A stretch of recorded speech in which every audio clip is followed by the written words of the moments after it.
ఊహాసుందరి మూడవ భాగం. రెండవ భాగంలో సుచరిత తల్లిదండ్రుల మాటకు విరుద్ధంగా శాంతిచరణ్ని వివాహమాడుతుంది. దాంతో తల్లి కోపగించుకుని పెళ్లి మాత్రం ఒక పాడుపడిన దేవాలయంలో జరిపించి కూతుర్ని ఒంటరిగా వదిలేసి వెళ్ళిపోతారు దంపతులు. కథ కొనసాగుతుంది. సుచరిత, ఈ భాగ్యనగరంలో మనబోటి అభాగ్యులు ఉంటే గులాబీ పువ్వుకు చీడపురుగు పట్టినట్లుగా ఉండదు. అందుకే మరటన్నా పోదాం. ఏమండి, కష్టం సుఖం మనిషిని నీడలా అంటిపెట్టుకుని ఉంటాయి. నీడను వదిలి ఎటూ పారిపోగలం. 2 నెలలు తిరగకుండానే 2000 ఖర్చయ్యాయి. ఈలోగా ఏదో ఒక ఉపాయం ఆలోచించాలి. నేనెంత పాపాత్ముడిని సుచరిత. ఎంతో హాయిగా ఉండవలసిన నిన్ను ఇలా బాధలకు బలిపెట్టాను. పైగా ఈ గుడ్డివాడి వల్ల నీకేం సుఖం ఉంది చెప్పు. సుచరిత అద్దెకున్న ఇంటి తలుపు వైపు చూసింది. గడియ వేసే ఉంది. ఆమె చిన్న పాపలా అతని హృదయానికి అంటుకుంది. మీరే అలా అంటే నాకు ఈ ప్రపంచంలో మరెవరు దిక్కు? మీ కళా హృదయం నన్ను ఆకర్షించింది. మీ సేవ చేస్తే తరిస్తానని నా మనసు చెప్పింది. ఏమండి, బాహ్యంగా ఉండే ఈ అందమంతా ఎన్నాళ్ళుంటాయో నాకు తెలీదు. తేనెటీగ పువ్వుకు తెలియకుండానే మకరందాన్ని సంగ్రహిస్తుంది. అలాగే కాలం మనుషుల్లోని వయసుని అందాన్ని మనకు తెలియకుండానే దోచేస్తుంది. అబ్బా, ఏదో చెప్పుకుపోతున్నాను కదూ. ఆమె చెప్పేది అతను వింటున్నాడు. ఏమండి, నేనొకటి చెప్తాను, మీరేమనుకోరు కదా? మన వద్ద డబ్బులు పూర్తిగా కాకముందే మనం ఏదైనా సంపాదనా మార్గం చూస్తే మంచిదే, కానీ ఎలా అనేదే ప్రశ్న. ఏం లేదు. మరి నేను సుచరిత, చెప్పు, అనుమానం ఎందుకు? నేను నాట్య ప్రదర్శనలు ఇస్తాను. సుచరిత, అతడు గట్టిగా అరిచాడు. నా కోసం నువ్వు కాలికి గజ్జె కడతావా? నీ సంపాదనతో నన్ను పోషిస్తావా? అలా ఎన్నటికీ జరగడానికి వీల్లేదు. గడవకపోతే ఎందులోనన్నా పడి చద్దాం, పస్తులుందాం, అంతేగాని నా బ్రతుకు తెరువు కోసం నిన్ను బజారెక్కించను. శాంతిచరణ్ తన తలను 2 చేతులతో పట్టుకున్నాడు. ఆమె మరింత దగ్గరగా జరిగింది. అతని తల మీద చేతులు స్వయంగా తీసేసింది. ఎందుకండి అంత కంగారు? ఏది, మీ చెవిలో ఒక మాట చెప్పనివ్వండి. అతని తలను తన నోటి వద్దకు తీసుకుంది. ఏదో నెమ్మదిగా అతని చెవిలో చెప్పింది. నిజంగా నా సుచరిత అంటూ శాంతిచరణ్ ఆమెను గాఢంగా కౌగిలించుకున్నాడు. ఆమె అవునన్నట్లు తల ఊపింది. కానీ మరుక్షణమే అతడు అంధుడన్న విషయం తెలియగానే, నిజం, అందుకే మనం త్వరగా డబ్బు సంపాదించాలి. దానికి నా నాట్యం, మీ వాక్యం, అప్పుడు మీకు అభ్యంతరం ఏమీ ఉండదుగా అంటూ సమాధానపరిచింది. పెద్ద సమస్య తెచ్చిపెట్టావు సుచరిత. నెలలు పెరిగిన కొద్దీ నీకు విశ్రాంతి అవసరం. అలాంటప్పుడు ఇవన్నీ కొన్నాళ్లు పోతే ఎలానూ మానుకోవాలి. అందుకే ఈలోగా మన ప్రోగ్రాం అరేంజ్ చేద్దాం. డబ్బుంటే ఈ రోజుల్లో కొండ మీది కోతే కాదు, చంద్రమండలంలో ఉండే పదార్థాలే మనకు దొరుకుతున్నాయి. వారం తిరక్కముందే వెరైటీ హాల్లో నాట్య ప్రదర్శన ఏర్పాటు చేయబడింది. పక్క వాయిద్యాలు తదితర హంగులన్నీ రానే వచ్చాయి. వాల్ పోస్టర్స్లో శాంతిచరణ్ పేరు చూడగానే జనంలో సంచలనం బయలుదేరింది. హౌస్ఫుల్ కలెక్షన్లతో నాట్య ప్రదర్శన ఆరంభమైంది. శాంతిచరణ్ వయోలిన్కు, సుచరిత నాట్యానికి ప్రేక్షకులు ముగ్ధులయ్యారు. ఆ ప్రదర్శన వారి హృదయాలలో చెరగని ముద్ర వేసింది. ఈసారి ప్రజల కోరికపైనే అనేక చోట్ల ఆమె నాట్య ప్రదర్శనలు జరగనారంభించాయి. నాట్య ప్రదర్శనలు 6 నెలలు సాగాయి. ₹1,00,000 పైగా ఇప్పుడు వారి చేతిలో ఉంది. కారు, వంట మనిషి, అన్ని సౌకర్యాలు ఏర్పాటు చేసుకున్నారు ఆ దంపతులు. తను మాత్రం ఇల్లు హైదరాబాద్ నగరంలో దొరికితే బాగుండును అనుకుంటూ శాంతిచరణ్ ఒక ప్రతిపాదన తెచ్చాడు. సుచరిత, అప్పుడే బెడ్రూమ్లోకి పాల గ్లాస్తో వచ్చిన ఆమె అడుగుల చప్పుడు విని పిలిచాడు శాంతిచరణ్. ఏమిటండి అంటూ అతని దగ్గరగా వెళ్ళి, ఇవిగో పాలు, వేడి చల్లారిపోతాయి. అబ్బా, ఈ శీతాకాలంలో చలి మన విజయవాడ కన్నా ఎక్కువ బాబు అంటూ గ్లాసు శాంతిచరణ్కి అందించింది. అతడు ఆమె చెయ్యి పట్టుకుని బెడ్ మీద కూర్చోబెట్టాడు. కానీ ఆమె చేతిని విడిపించుకుంది. ఉండండి, వస్తా, బెడ్రూమ్ తలుపు తీసుంది అంటూ వెళ్ళి గది తలుపు మూసొచ్చింది. అతడు ఆమెను ఒక చేత్తో తన దగ్గరకు తీసుకున్నాడు. పాల గ్లాసు ఆమె పెదవులకు అందించాడు. ఆమె చెయ్యి అడ్డు పెడుతూ, అబ్బా వద్దండి, అవి మీకు, నేను పాలు తాగే వస్తున్నా అన్నది. కానీ శాంతిచరణ్ ఆమెను మరింత దగ్గరగా లాక్కొని, ఆహా, అదేం కుదరదు, నువ్వు తాగాల్సిందే. ఈనాడు నువ్వు ఎన్ని పాలు తాగితే రేపు మన పుట్టబోయే పాపకు అన్ని పాలివ్వచ్చు. అతడు గట్టిగా నవ్వాడు. ఆమె కూడా అతనితో పాటు నవ్వింది. కానీ చిరుకోపం అభినయిస్తూ, యూ సిల్లీ బాయ్ అంటూ అతన్ని దూరంగా నెట్టివేయడానికి ప్రయత్నం చేసింది. అప్పటికే పాల గ్లాసులో సగం పాలు మిగిలిన్నాయి. శాంతిచరణ్ ఆ మిగిలిన పాలను ఒక్క గుక్కలో తాగేశాడు. ఎంగిలి, అపచారం, తప్పు, నా ఎంగిలంటూ సుచరిత ఏదో అంటూ ఉంటే అపచారం లేదు, ఆవకాయ లేదు. ఎంగిలట ఎంగిలి. నీ గులాబీ అదరాలకు ఉన్న అతడి ఎంగిలి కాదు సుచరితామృతం. ఏది ఏ ఎంగలలా ఉంటుందో చూద్దాం. కాఫీలో వేసిన పంచదారలా కాలం కరిగిపోయింది. ప్రేమయాణంలోంచి అప్పుడే బయటపడ్డ ఆ జంట సంసార రామాయణంలోకి దిగారు. సుచరిత, నువ్వు సాయంత్రం షాపింగ్కు వెళ్ళి అప్పుడు పూనా నుంచి ఆంధ్ర అసోసియేషన్ సెక్రటరీ గారు వచ్చారు. పూనాలో ప్రవాసాంధ్రులు ఏర్పాటు చేసుకున్న ఆంధ్ర అసోసియేషన్లో ప్రదర్శన ఇవ్వమని అడిగాడు. మన రేటు 10,000 ఇస్తామన్నారు. మనకు ఎప్పుడు వీలున్నది రాయమని చెప్పారు. సుచరిత, ఇన్నాళ్ళు మనం ఆంధ్రప్రదేశ్లోనే ప్రదర్శనలు ఇచ్చాం. ఇప్పుడు బయట రాష్ట్రాలకు కూడా వెళ్తే మరికొంత పేరు. ఏమంటావు? శాంతిచరణ్ అడిగిన దానికి ఆమె వెంటనే సమాధానం ఇవ్వలేదు. ఈసారి అతడు, ఏమిటి మాట్లాడవేం? మౌనం అంగీకారంగా భావించమనా? అలాగని మన అంగీకారం వాళ్లకు రాయమని సెక్రటరీ గారితో చెప్తాను. ఈసారి కూడా ఆమె మాట్లాడలేదు. అరే మాట్లాడవేం? ఈసారి కొంచెం విసుగ్గా అన్నాడు శాంతిచరణ్. ఈసారి కూడా సమాధానం లేదు. ఆమె ఎత్తిన చెయ్యి శాంతిచరణ్ చెయ్యి మీద పడింది. చెయ్యి ఆధారంగా అతనికి తిరగటం అలవాటైంది. అందుకే అతడు ఏమీ అభ్యంతరం చెప్పలేదు. ఆమె అతని చెయ్యి పట్టుకుంది. ఆ 2 చేతులు ప్రయాణం సాగించాయి. ఇప్పుడు శాంతిచరణ్ చెయ్యి సుచరిత ఎత్తైన కడుపు మీద ఉంది. ఆమె జాలిగాను సిగ్గుగాను తన తలను అతని ముఖానికి కాంచింది. అందుడైన శాంతిచరణ్ తన చేతికి తగిలిన భాగాన్ని ఒక క్షణకాలం స్పృశించాడు. సారీ సుచరిత, నన్ను క్షమించు. ఈ కళ్ళే ఉంటే ఇలా నిన్ను అడిగేవాడినే కాదు. కానీ దేవుడు నాకు అవి లేకుండా చేశాడు. ఇంకా మనం ప్రోగ్రాంలు మానేయాల్సిందే అంటూ అతడెంత బాధపడ్డాడో అతని ముఖం చెబుతూనే ఉంది. ఎప్పటికీ మానేస్తే ఎలా? ఒక 6 నెలల పాటు మానేయక తప్పదు. అందుకే నేను తొందరపడి ఈ నాట్యం ప్రోగ్రాంలు ఆరంభించాను. అది ఈనాడు మనం కూర్చుని తినడానికి వీలైంది. అది సరే, మీ కళ్ళు కూడా పరీక్ష చేయించడానికి ఇదే సమయం, ఏమంటారు? సుచరిత ప్రశ్నించింది. నేనేమంటాను? నీ ఇష్టమే, నా ఇష్టం. కానీ ఒక్క షరతు. ఏమిటది? నువ్వు ఆడపిల్లనే కనాలి. ఆమె ముక్కు పట్టుకొని సలుపుతూ అన్నాడు శాంతిచరణ్. ఓహో కాదు, మీలాంటి మగపిల్లవాడినే కంటాను. అంటే గుడ్డివాడినా? నోనో, మంచివాడినే. వారిద్దరి భావాలు ప్రపంచపు టంచులు దాటి ఎక్కడికో పోయాయి. గమ్యం లేని ఆలోచనలు, గత్యంతరం లేని బ్రతుకులు, పూజలు లేని దేవుళ్ళు, మరమ్మత్తు లేని గుళ్ళు. ఏమండి, నాకు కోరిక ఉంది. చెప్పు. గర్భవతి అడిగిన ఏ కోరికను ముఖ్యంగా భర్త కాదనకూడదట. చెప్పు. మనమోసారి మన పెళ్ళైన ఆ ఆలయానికి వెళ్ళి దేవుణ్ణి దర్శించాలనుందండి. ఇదేనా నీ కోరిక? ఎంత పెద్ద కోరికో, ఎంత కష్టపడి నీ కోరిక తీర్చాలో అని చాలా భయపడ్డాను. అమ్మయ్య, రక్షించావు. మనకు కారు ఉండనే ఉంది. నువ్వెప్పుడు రెడీ అంటే అప్పుడే అక్కడికి వెళ్దాం. శాంతిచరణ్ చాలా ఉత్సాహంగా ఉన్నాడు. ఇప్పుడు కాదండి, మనం చెప్పు. మనం మన బాబుతో కూడా వెళ్తే బాగుంటుంది. సుచరిత సిగ్గుపడుతూ అంది. వెరీ గుడ్, అలాగే చేద్దాం అంటూ అతడు తన అంగీకారాన్ని తెలియపరిచాడు. అప్పుడే శాంతిచరణ్ కళ్ళు పరీక్ష చేసి గదిలోంచి బయటికి వచ్చిన డాక్టర్కి ఎదురుగా వెళ్ళింది సుచరిత. ఆమె ముఖాన ఆతురత స్పష్టంగా కనిపిస్తోంది. పరీక్షించారా డాక్టర్ గారు? కానీ ఆయనకు చూపు రాదమ్మా. సారీ, ఈ విషయం నీకు చెప్పి నీ మనసుకు బాధ కలిగించాను. ఆయన సమాధానం చాలా నిరుత్సాహంగా ఉంది. ఆ మాట వింటూనే సుచరిత శిలాప్రతిమలా నిలబడిపోయింది. ఎందుకమ్మా అలా ధైర్యపడతావు? ధైర్యంగా ఉండు. అంతకన్నా మనం చేసేది ఏమీ లేదు. అన్నింటికీ ఆ భగవంతుడే ఉన్నాడు అంటూ 2 సానుభూతి మాటలు చెప్తూ అక్కడి నుంచి వెళ్ళిపోయాడు. నర్సు సహాయంతో శాంతిచరణ్ అక్కడికి రావడంతో అతన్ని వెంట తీసుకుని బయటకు నడిచింది సుచరిత. వడ్డీ వ్యాపారం చేసేవాడి డబ్బులా కాలం ముందుకు నడిచింది. సుచరితకు డెలివరీ అవుతుందని లేడీ డాక్టర్ చెప్పడంతో శాంతిచరణ్ కూడా పెందలాడే నర్సింగ్ హోమ్కి చేరాడు. అతడు కూర్చున్న చోటుకి దగ్గరగా అడుగుల చప్పుడు వినిపిస్తే శాంతిచరణ్ వాళ్లను టైం అడుగుతున్నాడు. అతడు ఎదురు చూస్తున్న సమయం రానే వచ్చింది. సార్, మీకు కొడుకు పుట్టాడు. తల్లి బిడ్డ కులాసా అంటూ శుభవార్త క్లుప్తంగా చెప్పి వెళ్ళిపోయింది నర్సు. అతడు తన ప్యాంటు జేబులో నుండి 10 రూపాయల నోటు తీసి ఆమెకివ్వబోయాడు. కానీ అది అందుకోవడానికి నర్సు అక్కడ లేదు. నర్సు వెళ్ళిపోయింది సార్ అంటూ డ్రైవర్ చెప్పడంతో అతడు నోటును జేబులో పెట్టుకున్నాడు. 1 గంట గడిచిన తర్వాత అతనికి లోపలికి వెళ్ళడానికి అవకాశం దొరికింది. అతడు వెళ్ళి సుచరితతో మాట్లాడిన తర్వాత కానీ అతనికి తృప్తి కలగలేదు.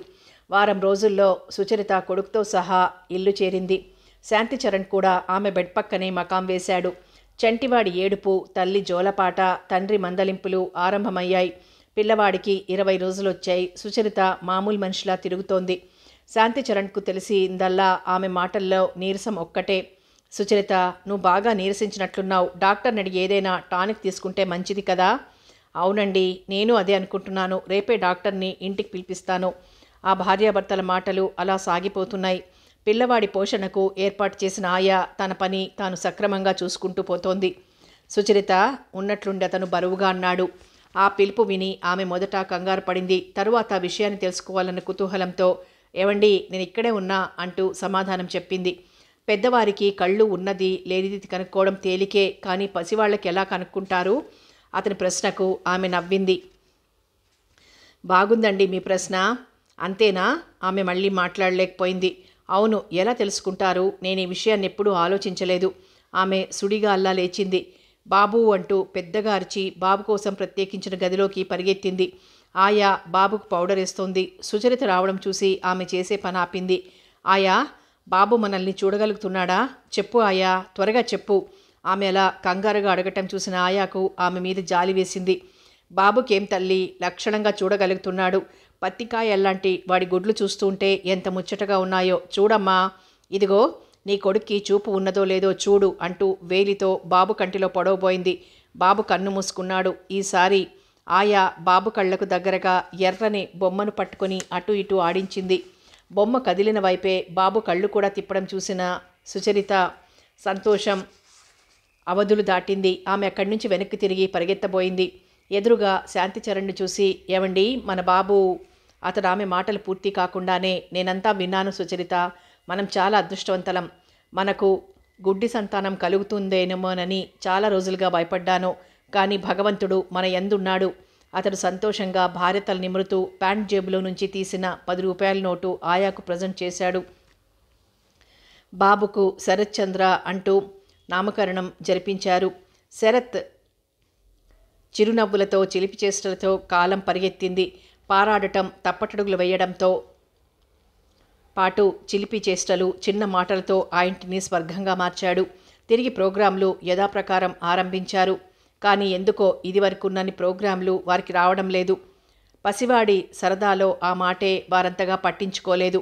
శరత్ను చూడటానికి ఇంటికొచ్చిన లేడీ డాక్టర్కు తనకు ఒంట్లో ఏదో నలతగా ఉందంటూ చెప్పింది సుచరిత. మామూలుగా పరీక్ష చేసిన డాక్టర్కి ఏదో అనుమానం వేసిందిలాగుంది. ఆమెను పూర్తిగా పరీక్షించింది. పరీక్ష పూర్తి కాగానే ఆమె నవ్వుతూ, ఏమండి సుచరిత గారు, ఇప్పటికే ఒక బిడ్డ తల్లి అయ్యారు కదా, ఈ మాత్రం మీకు తెలియలేదా అంటూ నవ్వింది. సుచరిత ఏమీ సమాధానం చెప్పకుండా తల వంచుకుంది. అక్కడే నిలబడి వారి మాటలు వింటున్న శాంతిచరణ్ వైపు చూసింది లేడీ డాక్టర్. ఏవండి, మీకు సుచరిత చెప్పిందో లేదో, మీరు కొద్ది నెలల్లో మళ్ళీ తండ్రి కాబోతున్నారు అంటూ అతనికి శుభవార్త అందించి అక్కడి నుంచి వెళ్ళిపోయింది. డాక్టర్ చెప్పిన వేళా విశేషమో లేకపోతే నిజంగానే ఆమె ఆరోగ్యం దెబ్బతిన్నదో, సుచరిత మాత్రం తరచూ డాక్టర్ సలహాలు తీసుకోవడం, మందులు వాడటం ఎక్కువైంది. ఆమెలో పూర్వమునంత చలాకీ కానీ పట్టుదల కానీ ఇప్పుడంతగా కనిపించటం లేదు. శరత్ పనులు చూసుకోవడం, తన ఆరోగ్యాన్ని సరిచూసుకోవడం, శాంతిచరణ్కు పరిచర్యలు చేయడంతోనే ఆమెకు తీరిక లేకుండా పోయింది. ఆమె ఒక రోజున నీరసంగా కూర్చునుంది. ఆమెకు కొంచెం దూరంగా శాంతిచరణ్ కూర్చునున్నాడు. వారికి కొంచెం దూరంలో శరత్ ఆడుకుంటున్నాడు. ఆయా బాబును కనిపెట్టుకుని చూస్తోంది. మా డాడీ శరత్ను చూస్తే ఎంత ముచ్చటపడేవారో. ఆయన గారికి మగపిల్లలంటే ఎంతో సరదా. కానీ ఏం లాభం? ఆమె కళ్ళు ఎరిపెక్కాయి. కళ్ళల్లో తడి స్పష్టంగా కనిపిస్తోంది. భార్యకు పుట్టింటి జ్ఞాపకాలు మనస్తాపాన్ని కలిగించాయని శాంతిచరణ్ కనిపెట్టాడు. అందుకే ఆమెకు ఊరటగా, మీ డాడీకి మనవడంటే సరదా కావచ్చు, మరి మీ మమ్మీకో ఈ మనవడే ఓ పురుగ్గా కనిపిస్తాడు. మనం బిచ్చగాళ్ల కన్నా హీనంగా కనిపిస్తాం. లేకపోతే కన్నబిడ్డ ఎలా ఉందని ఒక్కరోజైనా వచ్చి చూశారా? ఆహా, రాకపోతే మానే ఒక ఉత్తరం ముక్కైనా రాశారా అంటూ కటువుగా మాట్లాడాడు. తన పుట్టింటి గౌరవం దెబ్బతింటూ ఉంటే ఏ ఆడది ఈ హిందూ దేశంలో, ముఖ్యంగా తెలుగు జాతిలో సహించదు. అలా కాదండి, ఆనాడు నేను వారి మాట వినకుండా నా సుఖం కోసమే చూసుకున్నాను. అది వారికి గిట్టలేదు. అందుకే కోపం. అంటే నువ్విప్పుడు కష్టపడుతున్నావా? అతడు సూటిగా ప్రశ్నించాడు. ఇన్నాళ్లుగా సుచరిత భర్త నుండి అటువంటి మాటలు వినలేదు. కంగారు పడింది. కాదనుకోండి, ఎంతైనా కన్నవారు కదా. ఆమె సమాధానం అంతటితో ఆగింది.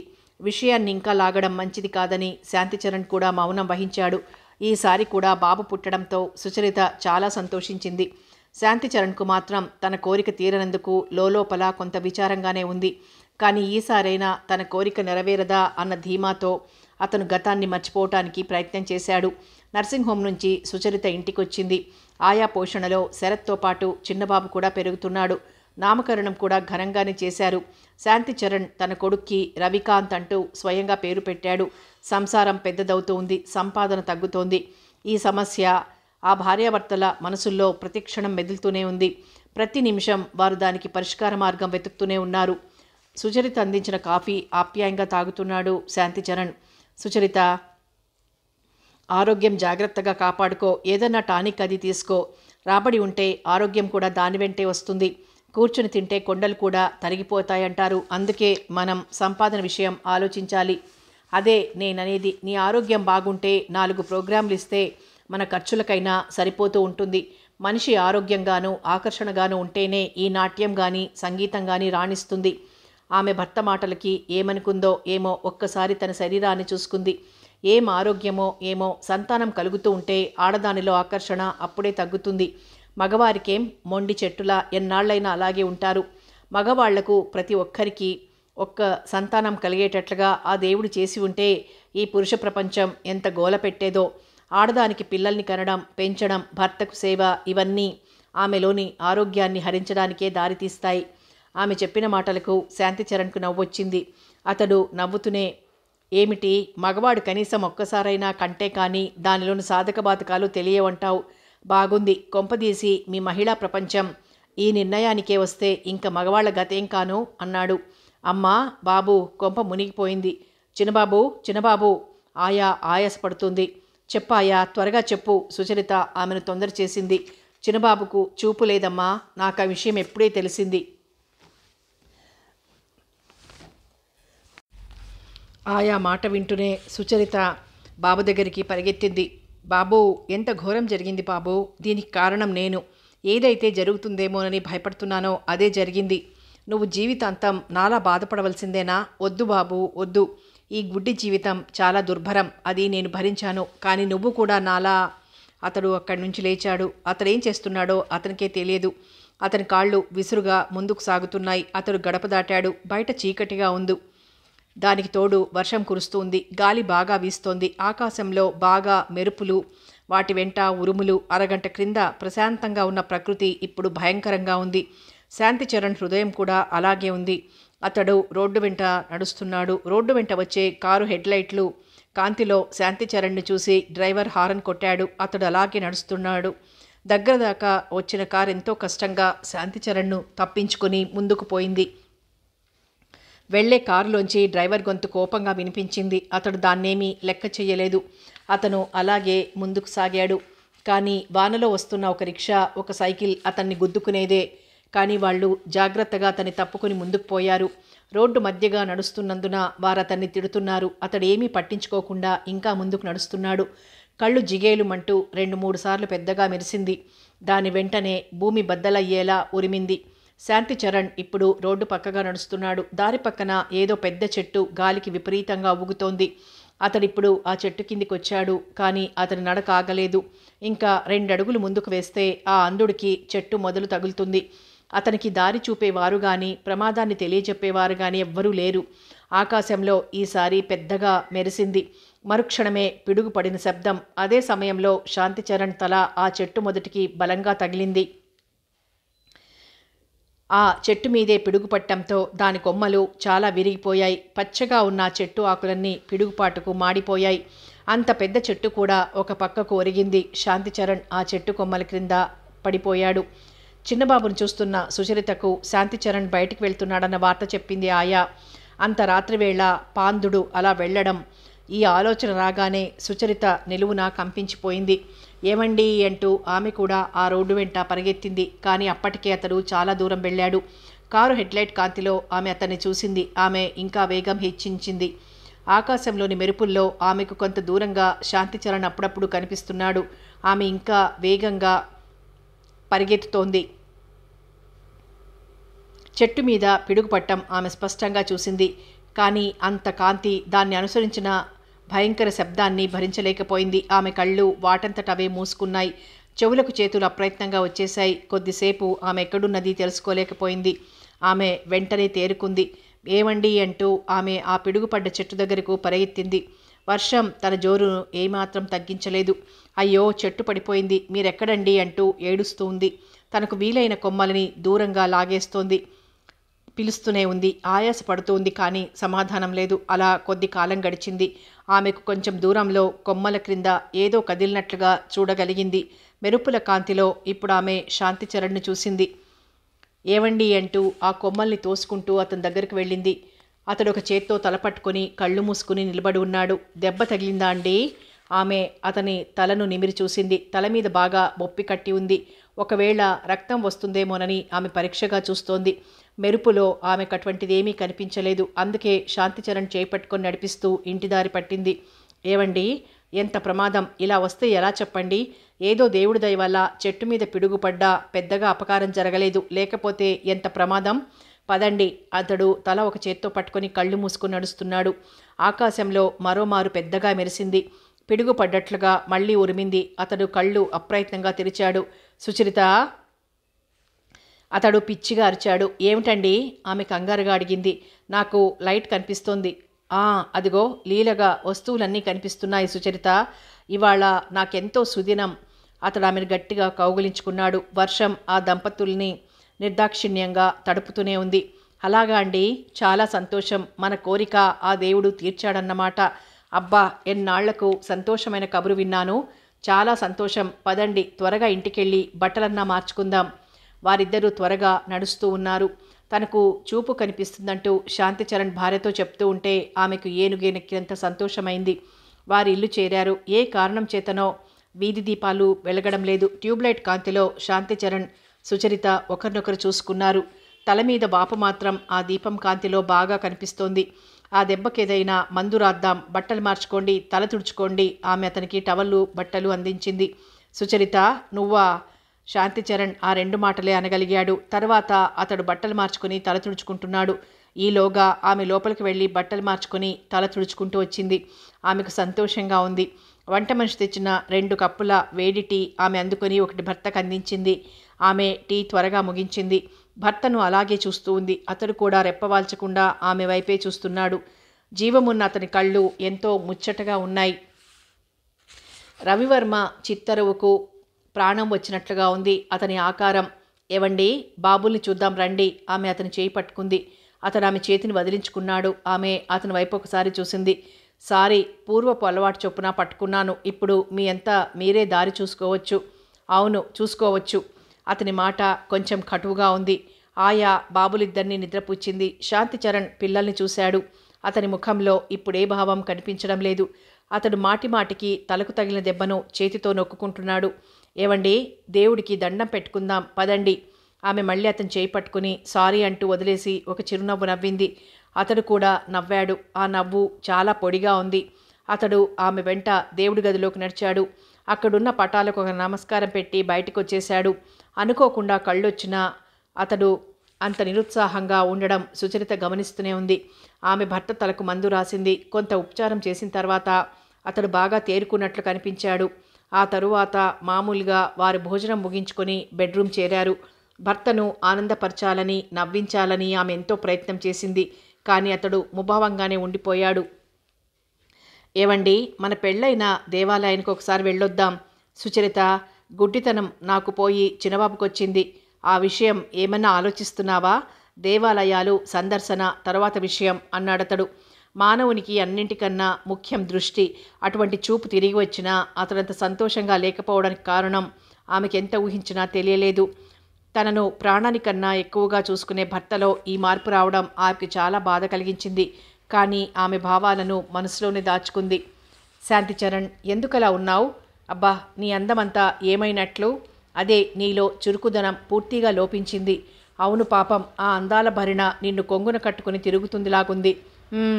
ఛీ, అన్ని దొంగ ప్రేమలు, దొంగ మాటలు. నన్ను నమ్మించావు, నా గొంతు కోసావు. గీత, నేను నిన్ను నమ్మించి గొంతు కోసానా? అదంతా అబద్ధం. నువ్వే నాకు కనిపించకుండా పోయావు. అయినా నీకేం? రాణివి, మీ రాజ్యంలో ఆడవారికి చెప్పినన్ని మాటలు, ఆడిన అబద్ధాలు అండగా ఉంటే వారికి ఏ మగాడు లెక్క? వారిద్దరి సంభాషణ సాగుతూనే ఉంది. ఇంతలో మాటల సందడిలో గీత ఎలా వచ్చిందో గాని అతని కౌగిలిలో ఉంది. అతడు ఆమెను ఆవేశంగా ముద్దు పెట్టుకోబోతున్నాడు. ఆ ఆగండి, మగమహారాజులు ఏదన్నా చేస్తారు. ఆడది ఒక్కడుగు జారితే అధఃపతనం. కానీ మగవాడు ఎంతమంది ఆడవారిని పాడు చేస్తే అంత మొనగాడు. ఏ గీత, సంతోష సమయాలలో ఇవన్నీ వట్టి చచ్చుమాటలు. ఏది ఇటు. అతడు ఆమెను బలవంతం చేయబోయాడు.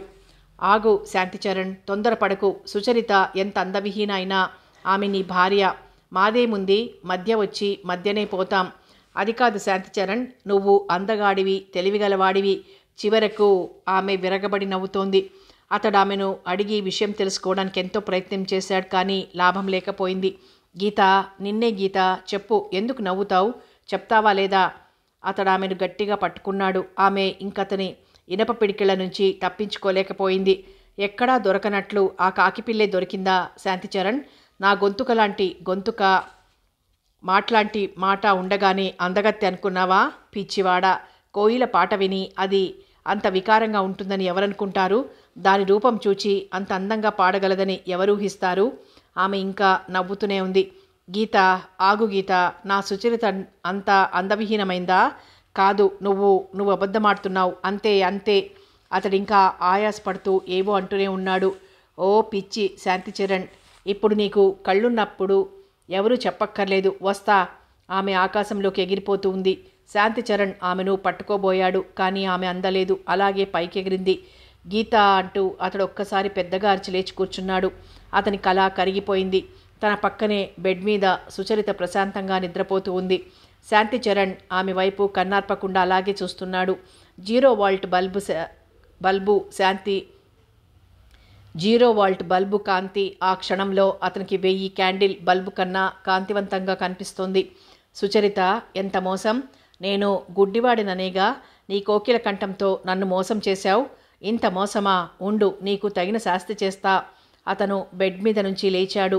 బెడ్రూమ్లో నుంచి నెమ్మదిగా బయటకొచ్చాడు. పక్కనే ఉన్న పిల్లల గదిలోంచి ఏదో ఏడుపు వినిపించింది. అతడు శ్రద్ధగా విన్నాడు. చిన్నబాబు ఏడుపది.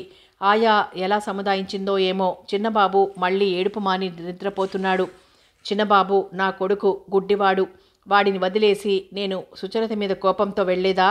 ఆహా, ఇదేమంత మంచి పని కాదు. పాపం, వాడు జీవితాంతం చీకటి బ్రతకవలసిందేనా? కాదు, అలా జరగటానికి వీల్లేదు. మధ్య వచ్చిన గుడ్డితనానికే నేనెంత కష్టపడ్డానో, ఎంత బాధపడ్డానో ఆ దేవుడికే తెలుసు. అతడు మళ్ళీ బెడ్రూమ్లోకి వెళ్ళాడు. ఈసారి సుచరిత ఒక పక్కకు ఒదిగి పడుకుంది. పక్కకు తిరిగింది. ఆమెకు మెలకు వచ్చిందేమోనని అతడక్కడే ఉండి చూశాడు. ఈసారి ఆమె ముఖం దీపకాంతిలో స్పష్టంగా కనిపిస్తోంది. ఎంతో అందంగా ఉండే ఆమె ముఖం శాంతిచరణ్ సేవలో వాడిపోయింది. ఆమె దేహఛాయ, శరీరపు వంపు సంతానవతి కావడంతో తరిగిపోయాయి. ఆమె చెక్కిళ్లలో నునుపుతనం తగ్గి కొద్దిగా ఎత్తుపల్లాలు కనిపిస్తున్నాయి. శాంతిచరణ్ ఆమె వైపు కన్నార్పకుండా చూశాడు. అతడు విరక్తిగా గది బయటికి నడిచాడు. పెరట్లో ఉన్న పెద్ద చెట్టు మీద కూర్చున్న తీతువు పిట్ట గట్టిగా అరిచింది. అంతవరకు చీకట్లో పొంచి కూర్చున్న పిల్లి ఒక్క దూకుతో వెళ్ళి గోడవారుగా ఉన్న ఎలుకను పట్టుకుంది. ఆ పెద్ద ఎలుకతో ఉన్న చిన్న పిల్లలు ఆ తల్లి కీచుమంటూ ఉంటే అక్కడి నుంచి పారిపోయాయి. హాల్లో ఉన్న ఐరన్ సేఫ్ తెరిచిన శబ్దమైంది. ఉన్న క్యాష్, నగలు, బ్యాంకు పుస్తకాలు ఒక్కొక్కటిగా బ్రీఫ్ కేసులోకి వెళ్తున్నాయి. ఖాళీ అయిన ఆ ఇనుప బీరువా బీదవాని కడుపులా ఉంది. బట్టల బీరువా తెరవబడింది. కొన్ని ఖరీదైన ప్యాంట్లు, చొక్కాలు ఇంకో చిన్న పెట్టెలోకి వెళ్ళాయి. అక్కడే ఉన్న టేబుల్ మీద టేబుల్ ల్యాంప్ వెలిగింది. లెటర్ ప్యాడ్ మీద ఆ చెయ్యి ఏదో 4 బంతులు విసురుగా రాసింది. పెన్ను కూడా ప్యాడ్ మీదనే పడేసిందా చెయ్యి. బయట తలుపు తెరవగానే గోడ గడియారం 3 గంటలు కొట్టింది. వీధి దీపాలు చీకటితో యుద్ధం చేయడానికి సిపాయిల్లా బారులు తీర్చి నిల్చున్నాయి. ఎక్కువైన విరోధి బలగాలు మీదకొచ్చి పడేలా చీకటి నలువైపుల నుంచి ఆ దీపాల మీదకి ముసురుకుంటూ ఉంది. 2 బ్రీఫ్ కేసులు చేతుల్లో పట్టుకుని ఒక మానవాకారం గబగబా నడుచుకుంటూ వెళ్ళిపోయింది. గేటు బయటకు రాలేని ఆల్సేషన్ కుక్క భయంకరంగా మొరిగింది. బాబూ, శాంతిచరణ్, నీ చదువు ఎప్పుడైపోతుంది నాయనా? తల్లి అడిగిన ప్రశ్నకు అతని ముఖం ముడుచుకుపోయింది. తానప్పుడే పట్నం నుంచి వచ్చాడు. అప్పటికి 2nd ఇయర్ బీకాం మాత్రమే చదువుతున్నాడు. నవారు మంచం మీద కూర్చొని కొడుకు వైపు ఆప్యాయంగా చూస్తోందామె. కొడుకు వెంటనే సమాధానం చెప్పకపోయేసరికి ఆమె కొడుకు వైపు అనుమానంగా చూసింది. బాబూ, చెప్పదలచకపోతే అక్కర్లేదులే, నేనేదో మామూలు ధోరణిలో అడిగాను అంతే. నువ్వేది చేసినా జాగ్రత్తగా చేస్తావని నాకు తెలుసు. తాను అన్న మాటలకు కొడుకు బాధపడకూడదనుకుంది. అదే శాంతిచరణ్ ఎప్పుడు రావడం? పట్నం విశేషాలేమిటి అంటూ హరిదాస్ అతన్ని ప్రశ్నించాడు. దాంతో ఆగక అక్కడే మంచం మీద కూర్చుని ఉన్న శాంతిచరణ్ తల్లి వైపు చూశాడు. ఆమెకు 50 సంవత్సరాలు దాటుంటాయి. దెబ్బపండు శరీరఛాయ, ముడతలు పడ్డ శరీరం. కష్టాన్ని రుచి చూసిన ఆమె చూపులు ఎదుటివారిని ఇట్టే ఆకర్షించగలుగుతున్నాయి. మంగమ్మ పిన్ని, మనవాడు పట్నం వెళ్ళి బాగా లావెక్కాడు. చూడమ్మో, ఆ క్రాఫు, ఆ మీసకట్టు, పర్వాలేదు, బస్తీ బుల్లోడైపోయాడు. అతడు నవ్వుకున్నాడు. తల్లి అడిగిన ప్రశ్నకే మనసులో బాధపడుతున్న శాంతిచరణ్ స్నేహితుడి మాటలు విని మరింత బాధపడ్డాడు. వారికి సమాధానం విసురుగా చెప్పదలిచాడు. కానీ అతని తత్వం అలాంటిది కాదు. దేన్నైనా ప్రశాంతంగా ఆలోచించి తరువాత ఒక నిర్ణయానికి రావడం అతనికి అలవాటు. హైస్కూలు చదువు స్వగ్రామమైన గోపచర్లలోనే పూర్తి చేశాడు. చిన్నతనం నుంచి అతడు ఎవ్వరితోనూ తగాదా పడేవాడు కాదు. బుద్ధిగా చదువుకోవడం, ఒకరిద్దరు స్నేహితులతో మాత్రం చనువుగా ఉండటం అతనికి అలవాటు. రోజుల ప్రభావం శాంతిచరణ్ సంసారం మీద కూడా పడింది. తండ్రి బ్రతికుండగా ఆ గ్రామంలో ఆయనొక తలగట్టిన వారైతే, తండ్రి గతించిన తర్వాత మంగమ్మకు వ్యవసాయం విషయాలు చూసుకోవాల్సి వచ్చింది. 10 ఏళ్ల వాడైన శాంతిచరణ్ ఆమెకి ఏ విధంగానూ సహాయపడలేకపోయాడు. పొలం పుట్రకు వెళ్లడం అలవాటు లేని మంగమ్మకు వ్యవసాయం ఒక బెడదగా తయారైంది. ఈలోగా భర్త చేసిన కొద్ది అప్పు వర్షాకాల మేఘాల్లా పెరిగిపోయింది. అప్పు పెట్టిన గురవయ్య శెట్టి మెరుపులా మెరిశాడు, ఉరుములా గర్జించాడు. డబ్బు వెంటనే చెల్లించకపోతే కోర్టులో రూపాయల వర్షం కురిపించి మంగమ్మను, ఆస్తిని శాంతం ముంచేస్తానన్నాడు. వర్షానికి గుంటల్లో చేరిన నీళ్లల్లో అటూ ఇటూ గెంతుతున్న కప్పల్లా వాళ్లంతా గురవయ్య శెట్టిగారి పక్షం వహించారు. గత్యంతరం లేక మంగమ్మ గారు ఇల్లు, తోట, 1 ఎకరం తప్ప అంతా గురవయ్య శెట్టి పరం చేసి తన్ను రుణ విముక్తురాల్ని చెయ్యమంటూ దండం పెట్టింది. పిల్లవాడు పెరిగి పెద్ద కావడానికి చదువుకు చాలీచాలని ఆదాయం సరిపోలేదు. అందుకే మళ్ళీ అప్పు చేయవలసి వచ్చేది. నీకేం తల్లి, రేపు కొడుకు ఏదైనా పెద్ద ఉద్యోగం వస్తే కావలసినంత సంపాదిస్తాడు. అప్పుడు పోయిన ఆస్తికి తోడు 6 రెట్లు సంపాదించవచ్చు అంటూ ఇరుగు పొరుగు వాళ్ళు చెప్పే మాటలు ఆమె చెవుల్లో ఇల్లు కట్టుకున్నాయి. పర్యవసానం ఇటు ఆస్తి అటు అప్పు మళ్ళీ ధర్మకాటాలో సమానంగా వచ్చి నిలబడ్డాయి. అప్పుల వాళ్ళ ఆ విషయాన్ని అప్పుడప్పుడు వచ్చి ఆమెకు చెప్పి వెళ్తూనే ఉన్నారు. కొడుకు చదువు ఎప్పుడైపోతుందా, ఎప్పుడు పెద్ద ఉద్యోగం వస్తుందా అంటూ ఆమె ఎదురుతెన్నులు చూస్తోంది. కొడుక్కి ఉద్యోగం, పెద్ద కట్నంతో పెళ్లి, తరువాత సంతానం, ఆ పైన ఆస్తి కొనడం, తర్వాత ఇల్లు కట్టడం, మనుమలు మనవరాళ్ల పెళ్లిళ్ళు ఆమె ఊహల్లో మేడలు కట్టేస్తోంది. హరిదాస్ స్నేహితుడి దగ్గరకు వెళ్ళి అతని భుజం తట్టాడు. అందమైన బలమైన ఆ చెయ్యి శాంతిచరణ్ భుజాన పట్టంతోనే అతని ఆలోచనలు చెదిరిపోయాయి. ఏమిట్రా అలా ఉన్నావు? కొంపతీసి పరీక్షల్లో దండయాత్ర కొట్టలేదు కదా? హరిదాస్ నవ్వుతూ అన్నాడు. అదేం లేదు. మరి ఏమిటోయ్ ఈ మౌనం? స్నేహితుడు గట్టిగా అడిగేసరికి శాంతిచరణ్ కొంచెం మెత్తబడ్డాడు. అది కాదు భాయి, అమ్మ నా కోసం ఎంత కష్టపడుతున్నదో చూస్తే నా మనసు చాలా బాధపడుతుంది. ఇంకొక సంవత్సరం తర్వాత ఏదో ఒక ఉద్యోగం చూసుకుని అమ్మని. కొడుకు బాధపడటం ఆ తల్లికి మనస్కరించలేదు. ఆమె మనసు పక్షిరెక్కల్లా కొట్టుకుంది. నాకు తెలుసు బాబు, తప్పకుండా నువ్వు ప్రయోజకుడవుతావు. 1 ఏడాది ఎంతలో తిరిగొస్తుంది? ఇదిగో పిన్ని, మాటల్లోకే పొద్దెక్కిపోతుంది. మరి మనవాడికి ఇంత తిండి తిప్పలు చూడు.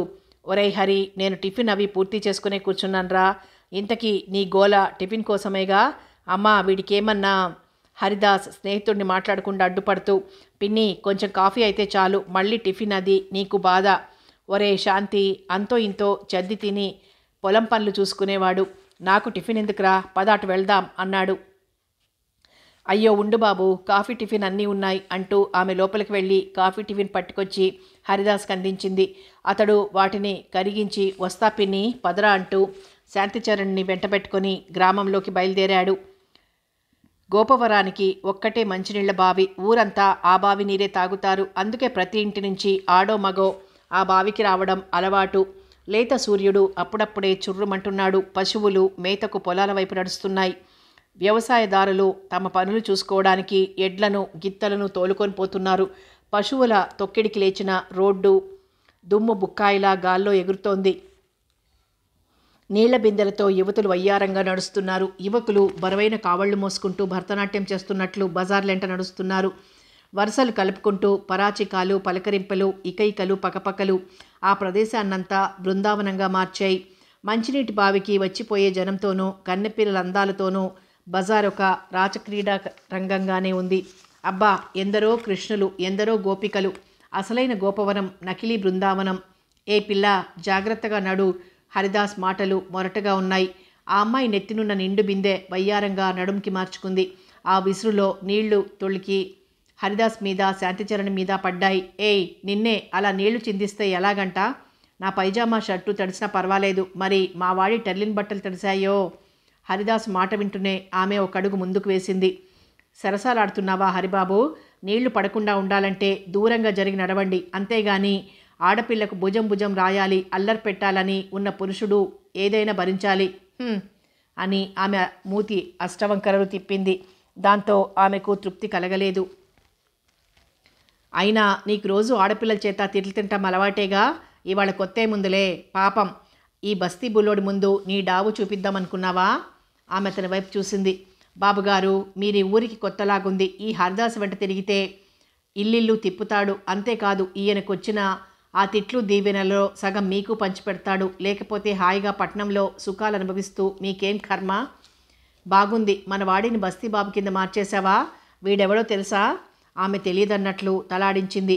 ఇంకెవరు? మన మంగమ్మ గారబ్బాయి శాంతిచరణ్. జ్ఞాపకం లేదు? చిన్నప్పుడు మనమంతా ఒకే బడిలో చదువుకున్నాంగా. ఆమె ఆశ్చర్యంగానూ సంతోషంగానూ అతని వైపు కన్నార్పకుండా చూసింది. ఏమిటి శాంతిచరణ్? అబ్బా, ఎంత మార్పు! నిజంగా నేను గుర్తుపట్టలేదనుకో. ఆమె చెప్తూ ఉంటే అతడు నవ్వుతున్నాడు. అరే, అదే అమాయకమైన నవ్వు, కానీ రూపంలో ఎంత తేడా! నిజంగా ఏ సినిమా యాక్టరు పనికిరాడు. నేను గుర్తున్నానా శాంతిచరణ్? ఆమెవరో అతనికి తెలియలేదు. అందుకే సమాధానం కోసం హరిదాస్ ముఖంలోకి చూశాడు. అరే, అలా చూస్తావేం? ఒకరినొకరు ఎంత తేలిగ్గా మర్చిపోయారు. ఈమె మన గీతరా బాబు, సుబ్బు అత్తయ్య కూతురు. సారీ గీత, నిన్నసలు కనుక్కోలేదు. చిన్నప్పుడు చీమిడి ముక్కు, పిలక జడ, అబ్బా ఎంత అసహ్యంగా ఉండేదానివో. మీ అమ్మ బావున్నదా? గీతను ఎంతో ఆప్యాయంగా పలకరించాడు శాంతిచరణ్. బాగానే ఉన్నది. అది సరే శాంతిచరణ్, నువ్వు నిజంగా పట్నంలో చదువుతున్నావా, లేకపోతే సినిమాల్లో ట్రై చేస్తున్నావా? నీ వాలకమది చూస్తే ఆగాగు, వాడు కాస్త మెతక తస్సాదియ్యా. నువ్వు ట్రై చేశావంటే లడ్డూలా ఎగరేసుకుపోతారు. నీ అందం, నీ చందం, నీ వయ్యారం, అబ్బా ఆగు. అసలే నీ ఒళ్ళు, నీ కళ్ళు మంచివి కావు. అలా అలా పరవశం చెందుతూ పోయావంటే విన్నవాళ్ళు చూసిన వాళ్ళు చేలో దొంగమేత మేసే పశువుని కొట్టినట్లు కొడతారు. ఆగావా? నిన్నే. ఆమె గలగల నవ్వుతూ ఇంటిదారి పట్టింది. స్నేహితులిద్దరూ చెరువుగట్టున ఉన్న మర్రినీడను కూర్చొని కబుర్లలోకి దిగారు. గీత ఎలా ఉందంటావురా శాంతిచరణ్ ఆశ్చర్యంగా అతని వైపు చూశాడు. ప్రశాంతంగా ఉన్న చెరువు నీటిలోకి చిన్న చిన్న రాళ్లు విసురుతున్నాడు హరిదాసు. చక్రాల్లా తయారైన అలలు అలా ప్రయాణం చేస్తూ ఒడ్డుకు చేరుతున్నాయి. శాంతిచరణ్ ఎంతసేపటికి సమాధానం చెప్పకపోయేసరికి అతడు స్నేహితుని వైపు తిరిగి చూశాడు. అప్పటికే శాంతిచరణ్ చూపులు మర్రి చెట్టు మీద మర్రికాయలు తింటున్న పక్షుల వైపు ఉన్నాయి. కొన్ని పళ్ళు ఆ పక్షులకు అందుతున్నాయి. మరికొన్ని అవి తాకగానే నేలకు రాలిపోతున్నాయి. తాము తినబోతున్న పండు నేలకు రాలిపోవడంతో పక్షులు నిరాశ చెందుతున్నాయి. కానీ కళ్ల ముందు మరికొన్ని కనిపించడంతో అవి వాటి కోసం జోరుగా ప్రయత్నం చేస్తున్నాయి. స్నేహితుడు మరోమారు మందలించడంతో శాంతిచరణ్కు సమాధానం చెప్పక తప్పలేదు. బాగానే ఉంది, మైసూర్ పాక్ ముక్కల. ఏదైనా సిటీ బ్యూటీ కన్నా ఈ కంట్రీ బ్యూటీయే నాకు నచ్చింది. పట్నంలో కృత్రిమమైన పాలు, తిండి, గాలి, బట్టల్లో బక్కచిక్కి నీరసంగా ఉండే మోడర్న్ గర్ల్స్ కన్నా ఇంటి పాలు, పెరుగు, నెయ్యి తిని శుభ్రమైన వాతావరణంలో తోటకూర కాడల్లా పెరిగే మన పల్లెటూరు అమ్మాయిలే నయం. నిజం చెప్పావురా. నేను కూడా చదువు కోసమని బస్తీ మోజులో పడి అక్కడికి వస్తే అటు చదువు రాక ఇటు పొలం పనులు రాక తంటాలు పడేవాడినే. అన్నింటికన్నా ముఖ్యం ఈ విలేజ్ బ్యూటీస్ ఊరు విడిచిపోకముందే, అంటే అత్తవారిళ్లకు వెళ్ళకముందే 1-2 సార్లు పరిచయం చేసుకుంటే అంతకన్నా కావాల్సిందేముంటుంది? హరిదాస్ మాటలు ఆశ్చర్యంగా వింటున్నాడు శాంతిచరణ్. అలా మాట్లాడే హరిదాస్ ఒక్కసారిగా ఆగిపోయాడు. అతని చూపులు ఆ చెరువు మధ్యలో ఈదులాడుతూ చేపల వేటలో సతమతమవుతున్న అడవి బాతుల గుంపు మీద ఉంది. ఉండటానికి ఒక పూరిల్లు, దున్నుకోవడానికి ఒక 2 ఎకరాల కొండ్రా తప్ప హరిదాస్కు ఇతరత్రా ఏమీ లేదు. బాగా కండలు తిరిగిన శరీరం, చామన ఛాయ, మొరటుదేలిన ముఖం అన్నీ చేరి అతని వయసుకు చాలా ముందుకు తోస్తున్నాయి. అన్నింటినీ మించి అతడొక్కడే ఉంటున్నాడు. తనకన్నా 2 ఏళ్లు పెద్ద అక్క పెళ్ళై పక్క గ్రామంలో కాపురం చేసుకుంటోంది. పెళ్లి మాట ఎత్తినప్పుడల్లా హరిదాస్ ఇప్పుడేం తొందరంట అంటూ సంభాషణ తుంచిపారేసేవాడు. ఏరా హరి, భోజనం వేళ కావచ్చింది, ఇంటికి వెళ్దామా? అతడు మౌనంగా లేచాడు. అలాగే నడుస్తున్నాడు. గ్రామం చేరారు. వారికి ఎదురుగా 2 అమ్మాయిలు కొడవళ్ళు చేతిలో పట్టుకొని సరదాగా కబుర్లు చెప్పుకుంటూ నడుస్తున్నారు. వారు దూరం నుంచే హరిదాసును చూసి రోడ్డు పక్కగా ఒదిగి నడుస్తున్నారు. వారు దగ్గరకు రాగానే, ఏ సీత, ఈ కొత్త పిట్టెక్కడిది? అతడు ప్రశ్నించాడు. అది విన్న శాంతిచరణ్ శరీరం కంపించింది. దాంతో శరీరమంతా ముచ్చెమటలు పోశాయి. అతడు అలాగే హరిదాసు వైపు చూస్తూ నిలబడిపోయాడు. ఏమిటలా చూస్తావు? వాడు మనోడేలే. హరిదాసుకు ఆమె ఏమీ సమాధానం చెప్పలేదు. ఆమె ఒక చిరునవ్వు నవ్వి తనతో ఉన్న అమ్మాయి చేయి పుచ్చుకొని గబగబా నడుచుకుంటూ వెళ్ళింది. కొంత దూరం నడిచిన తర్వాత ఆ కన్నెల జంట ఒక్కసారి వెనుదిరిగి చూసి చకచక నడుచుకుంటూ వెళ్ళిపోయింది. వెళ్దాం పదరా అంటూ పరధ్యానంగా నిలబడి అటే చూస్తున్న హరిదాసును మరోమారు మందలించాడు శాంతిచరణ్. అరే బాయ్, నువ్వు వెళ్ళరా, నే తర్వాత కలుస్తా, కొంచెం పనుందలే అంటూ అతడు అక్కడి నుంచి వెళ్ళిపోయాడు. ఇక గత్యంతరం లేక శాంతిచరణ్ ఇంటిదారి పట్టాడు. అతడి ఇంటికి చేరేసరికి లోపల తల్లి ఎవరితోనో మాట్లాడుతూ ఉంది. అతడొక్క నిమిషం బయట ఆగాడు. మాటలు వినిపిస్తున్నాయి. ఎందుకమ్మా ఈ నెయ్యి పెరుగును నేను రోజు కొంటూనే ఉన్నా, వాడుకగా పోస్తూనే ఉన్నారు అంటూ మంగమ్మ గారంటూ ఉంది. ఏమో అమ్మ పంపింది, మీ అబ్బాయి పట్నం నుంచి వచ్చాడటగా, అందుకని ఇవన్నీ ఎందుకమ్మా, వాడు ఈ వేసవి కాలమంతా ఇక్కడే ఉంటాడుగా. తల్లి మాటలకి ఆ అమ్మాయి సమాధానం చెప్పలేదు. గోడకున్న ఫోటోల వంక పరధ్యానంగా చూస్తూ, మీ అబ్బాయి రాలేదేం, ఎటు వెళ్ళాడు? ఈసారి శాంతిచరణ్ గదిలోకి తొంగి చూశాడు. గీత అమరావతి శిల్పంలా నిలబడి గోడకున్న తన ఫోటో చూస్తోంది. మా వాడు హరిదాసు అలా బయటికెళ్లారమ్మా, భోజనం వేళైందిగా, వచ్చేస్తాడు. అరే, అలా నిలబడి ఉన్నావు, కూర్చో. మంగమ్మ మాటలు ఆమె చెవిన పడగానే ఆమె లేడి పిల్లల బెదురు చూపులు చూసింది. అంటే శాంతిచరణ్తో పాటు హరిదాస్ కూడా వస్తాడంటావు? మగవాళ్ళుంటే నేనెందుకులే అత్తయ్యా, వస్తా. ఆమె బయటికి ఒక అడుగు వేసింది. ఎదురుగా శాంతిచరణ్ నిలబడున్నాడు. అతడు నవ్వుతున్నాడు. గీత అతని వైపు ఒక్కసారి చూసి తల వంచుకుంది. అప్పటికే గీత ఎర్రని బుగ్గలు కందాయి. దారికి అడ్డంగా నిలబడ్డ శాంతిచరణ్ పక్కకు తప్పుకుంటాడేమోనని గీత చూసింది. కానీ అతడేమాత్రం కదల్లేదు. వంటగదిలో మంగమ్మ గారు ఏవో పనులు చేసుకుంటున్నారు. గిన్నెల చప్పుడును బట్టి ఆమె వంటగదిలోనే ఉన్నదని స్పష్టంగా తెలుస్తూనే ఉంది. నేను వెళ్ళాలి, గీత నెమ్మదిగా అంది. వెళ్ళు, నేనొద్దంటున్నానా? శాంతిచరణ్ కూడా నెమ్మదిగా సమాధానం చెప్పాడు. దారిస్తే దారా, నీకు నా హృదయంలో దారి ఉంది గీత. అలాగా, గట్టివారే ఒంటరిగా ఉన్న ఆడపిల్లని, అందులో కన్నెపిల్లని ఇలా పలకరిస్తే తప్పేముంది గీత? నేను ఇంతవరకు ఎవ్వరిని ప్రేమించలేదు, ఆ భావం కూడా నాకు కలగలేదు. కానీ నిన్ను చూచిన దగ్గర నుంచి నాకొక మేనమామ ఉన్నాడు శాంతిచరణ్. ఆమె తల ఎత్తి అతని వైపు చూసింది. ఆ పెద్ద పెద్ద కళ్ళల్లో నుంచి 2 జలపాతాలు. గీత, నీకు మేనమామ? అవును, ఆయన 40 దాటినవాడు, 6 పిల్లలు.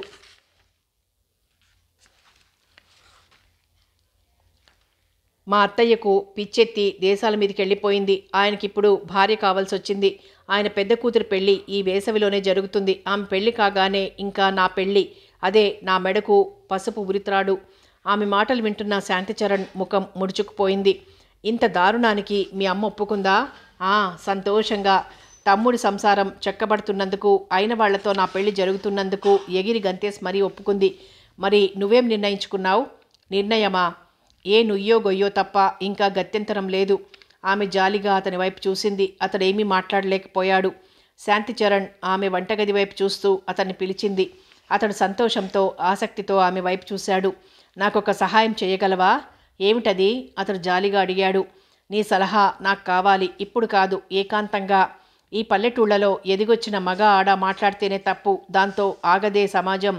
చిలువలు పలువలు చల్లి ఏదో ఒక అబాండం నెత్తిన వేస్తారు. అందుకే జాగ్రత్తగా మనం కలవాలి. ఆమె బెదురుతూనే అతన్ని అడిగింది. ఎక్కడ కలుద్దాం? రాత్రి 10 గంటల తర్వాత మా పెరట్లో. చాలా జాగ్రత్త సుమా, ఇది నా జీవితంతో చెలగాటం. తన నిర్ణయాన్ని వెంటనే చెప్పలేకపోయాడు శాంతిచరణ్. రాత్రి 10 గంటలకు ఏకాంతంగా ఆడదాన్ని కలుసుకోవడం అందులోనూ కన్నెపిల్లను. చీకటి, పెరడు, దాంట్లో అల్లిబిల్లిగా అల్లుకున్న చెట్ల పాదులు, మొక్కలు, బయట సింహాల్లాంటి కుక్కలు. తానసలే ఆ ఊళ్ళో కొత్త. ఏ వేట కుక్కైనా వెంటబడితే అతని ఆలోచనలింకా ముడిపడలేదు. మంగమ్మగారు బయటకొచ్చే సూచనగా హమ్మయ్య అన్న మాట వినిపించింది. నీకోసం చూస్తూ ఉంటా, తప్పకొస్తావు కదూ. గీత అతని సమాధానానికి ఎదురు చూడకుండా అతన్ని పక్కకు నెట్టి వెళ్ళిపోయింది. గీత, నా జీవితంలో కొత్త అనుభవాలు చూపించావు. జీవితం లోతులు, అందులోని సుఖం ఇప్పుడే నాకు నీ వల్ల తెలిసింది. మనం విడిపోని జంటగా కలకాలం ఒకరి కౌగిలిలో ఒకరు ఇలాగే ఇమిడిపోవాలి. చీకటి తెరలు ఆ ప్రదేశాన్నంతా కప్పేశాయి. గుబురుగా పెరిగిన చెట్ల క్రింద చీకటి మరింత దట్టంగా ఉంది.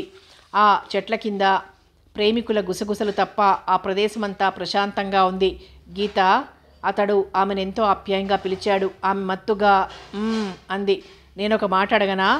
ఊ అంటూ క్లుప్తంగా సమాధానం చెప్పిందామె. ఇలా దొంగచాటుగా ఎన్నాళ్ళు గడుపుతాం?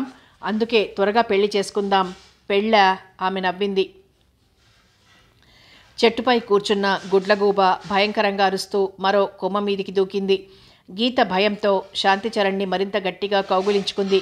ఏం, నేనంటే నీకిష్టమేనా గీత? ఆమె తన్ని మరింత గట్టిగా హృదయానికి హత్తుకుంది. బాగుంది. ఇంతవరకు ఇష్టం లేకుండానే ఇలా ఉండగలిగామా? అలాగైతే అమ్మతో చెప్పి మన పెళ్ళి ఖాయపరుస్తా. ఏమంటావు? అతని హృదయంలో నుంచి వచ్చే వేడి శ్వాసలు ఆమె ముఖానికి తగులుతూ ఉన్నాయి. మేత కోసం ఆ చీకట్లో అటు ఇటు తిరుగుతున్న పెద్ద పందికొక్కు వారికి దగ్గరగా వచ్చింది. హఠాత్తుగా మనుషులు కనిపించేసరికి అది అదిరిపడి చప్పుడు చేస్తూ దూరంగా పరిగెత్తింది. వారిద్దరూ భయంతో ఒకరినొకరు గట్టిగా కౌగులించుకొని ఆ శబ్దం వచ్చిన వైపు చాలాసేపు చూశారు. మళ్ళీ అక్కడేమీ చప్పుడు లేకపోయేసరికి సంభాషణ ఆరంభించారు. శాంతిచరణ్, ఏమిటి గీత? హరిదాస్ ఎలాంటివాడు? ఆమె ప్రశ్నకు అతడు విస్తుపోయాడు. ఆ రోజు జరిగిన సంఘటన అతనికి గుర్తు రావడంతో హరిదాసుని గురించి అతని అభిప్రాయం చాలా తేలిగ్గా ఉంది. అందుకే అతని ప్రవర్తన ఆడవారి పట్ల అంత బాగా ఉండదేమో అని అనుకుంటున్నా. నిజం తెలుసుకున్నావు. అతనితో తిరిగిన మన ఊళ్ళో వాళ్ళు చెడు ఆపాదిస్తారు. అందుకే అన్నాను, మీరిద్దరూ స్నేహితులు. నువ్వేమని అనుకోవచ్చు, తర్వాత నీ ఇష్టం. శాంతిచరణ్ అలాగే కొంతసేపు ఆలోచనలతో ఉండిపోయాడు. గీత మొదట కొంచెం కంగారు పడింది. అందుకే ఆమె శాంతిచరణ్ ఆలోచనలు పూర్తిగా గ్రహించాలన్న నెపంతో, మరి పెండ్లైన తర్వాత ఉద్యోగం చూస్తావా, లేకపోతే ఉద్యోగం చూసుకున్న తర్వాత పెండ్లా అని అడిగింది. రాణిగారి సెలవు ఎలా అయితే అలా, అతడు వెంటనే సమాధానం చెప్పాడు. అబ్బా, అంత గట్టిగా వదులు బాబు, ఎముకలు పిండైపోయేలాగున్నాయి. వారిద్దరూ నెమ్మదిగా నవ్వుకున్నారు. శాంతిచరణ్, పట్నం ఎప్పుడు వెళ్తావు? ఎందుకు? అక్కడ మంచి చీరలు దొరుకుతాయట, నిజమేనా? అవును, దొరుకుతాయి. మరి నాకొకటి తెచ్చి పెడతావా? డబ్బులు నా దగ్గర లేవుగా. మరి దానికేం పర్వాలేదు, నేను తెస్తాలే. మనకింకా సంవత్సరం చదువుందిగా. ఈసారి నేను పట్నం నుంచి వచ్చేటప్పుడు తప్పక తెస్తాను. సరేలే. మా ఇంటి పక్కన అతను లేడు, వాళ్ళ మేనమామకు పట్నంలో బట్టల దుకాణం. ఆమె అనేక రకాల చీరలు, ఓణీలు, లంగాలు తెప్పించుకుంటూ ఉంటుంది. లాభానికి అమ్ముతూ ఉంటుంది కూడా. నా బట్టలు చిరిగిపోతే నాకు బట్టలు ఇస్తానంది. అమ్మని అడిగితే డబ్బు లేదంది. పోనీలే, నువ్వు మళ్ళీ దసరాకు అంటే 4 నెలలకు వస్తావుగా, అప్పటి వరకు ఎలాగో సర్దుకుంటాలే.